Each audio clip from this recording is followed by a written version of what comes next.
आर्य समाज के संस्थापक महर्षि दयानंद सरस्वती ने शास्त्रार्थ की उस प्राचीन परंपरा को जीवित किया जो विलुप्त हो चुकी थी और उसका स्थान वाद विवाद ने ले लिया था।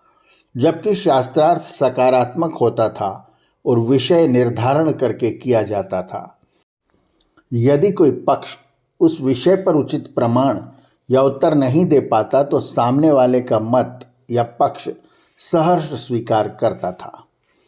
पूर्व में आदि गुरु शंकराचार्य ने वैदिक धर्म को पुनर्स्थापित करने के लिए जैन संतों से अनेक शास्त्रार्थ संपूर्ण भारत में किए थे।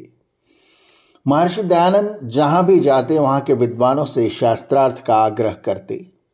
स्वामी जी की युक्ति, व्याकरण ज्ञान और वेदों के प्रमाण के सामने कोई नहीं टिक पाता था। ऐसा ही एक प्रसिद्ध शास्त्रार्थ कानपुर के पंडित हलधर ओझा से स्वामी जी का हुआ था। इसका विषय था वेदों में प्रतिमा पूजन। परंतु पंडित हलधर ओझा जल्द ही विषय से भटक कर इधर उधर की बातें करने लगे। उन्होंने कहा यज्ञ में मद्यपान किया जाता था और एक मंत्र भी सुनाया।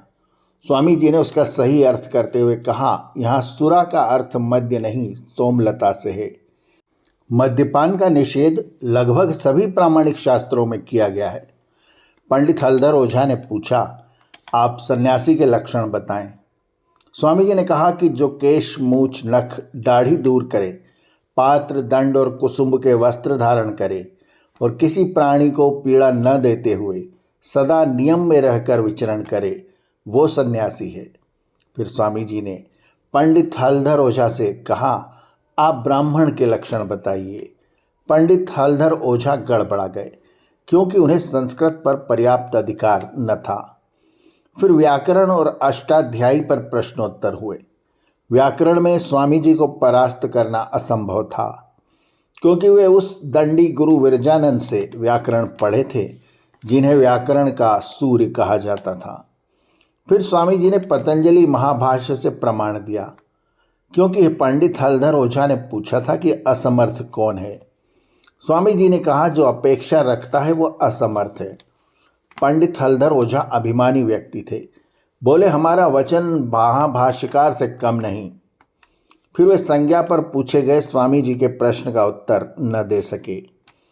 इसके बाद फिर कानपुर में ही पंडित हलधर ओझा से स्वामी जी का दूसरा शास्त्रार्थ हुआ, जिसमें पंडित हलधर ओझा ने पूछा, क्या आप महाभारत को मानते हैं? स्वामी जी ने कहा हाँ। तो पंडित हलधर ओझा ने एकलव्य का प्रसंग बताकर कहा, यह मूर्ति पूजा का प्रमाण है। एकलव्य ने गुरु द्रोण की मूर्ति बनाकर और उसकी पूजा करके धनुर्विद्या सीखी थी। इससे मूर्ति पूजा सिद्ध होती है। स्वामी जी ने कहा, इससे मूर्ति पूजा सिद्ध नहीं होती, बल्कि एकलव्य के सतत सघन अभ्यास का परिणाम सिद्ध होता है। पंडित ओझा ने कहा, जब ईश्वर सर्वव्यापक है तो पत्थर में भी है, तो फिर प्रतिमा पूजन में क्या दोष है?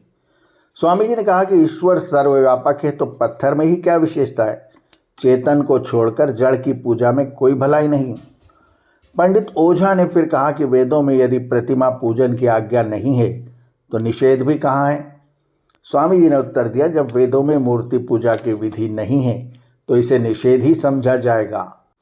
कानपुर के दरगाही लाल के घाट पर 31 जुलाई 1871 को हुए इस शास्त्रार्थ को सुनने कानपुर के हजारों व्यक्ति उमड़ पड़े थे।